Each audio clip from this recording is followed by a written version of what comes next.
Well, hello, my friends. Today I want to talk to you about a woman in a basket.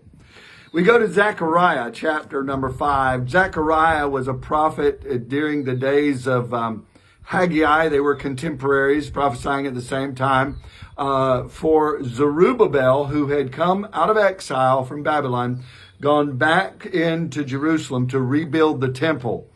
And so Zechariah and Haggai were encouraging him because of opposition. They had stopped building the temple. And so these two prophets were encouraging him to continue to build. And so he did. He listened to them and continued to build. But in Zechariah chapter number 5, we see a vision that he had of a woman in the basket.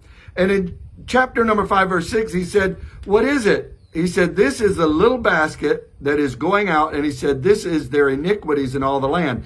Verse 7, "And behold, the leaden cover was lifted, and there was a woman sitting in the basket." And he said, "This is wickedness." And he thrust her back into the basket and thrust down the leaden weight on its opening.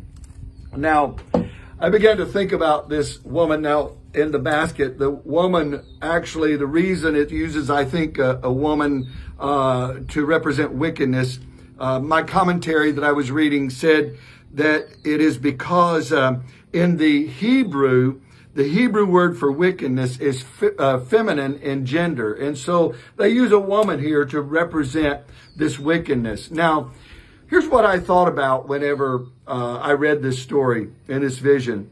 That we have a lot of wickedness that has been let out of the basket in our culture today.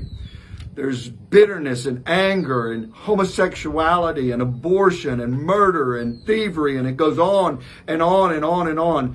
But we've let wickedness out of the basket. It's time for the church to get wickedness back in the basket. And it's time for the church to cover the basket and with a leaden weight with prayer and intercession. It's unfortunate, but even within the church today, many churches across our nation, we have quit praying and quit seeking the Lord, and we've allowed wickedness to creep outside of the basket, even in the church. Because I find that much of the church in America, and I'm not talking about the true church of God. I believe God's got a remnant of people that are going to stand true no matter what. But much of the church in America has got the same sins within the church as the world has. The same immorality in the world is in the church. And it's time for the church to stand up and take wickedness and put her back in the basket. And starting at home, starting within the church, starting within our own personal lives, take wickedness, put it back in the basket, and then cover it with prayer and intercession. It's our decision. What are we going to do?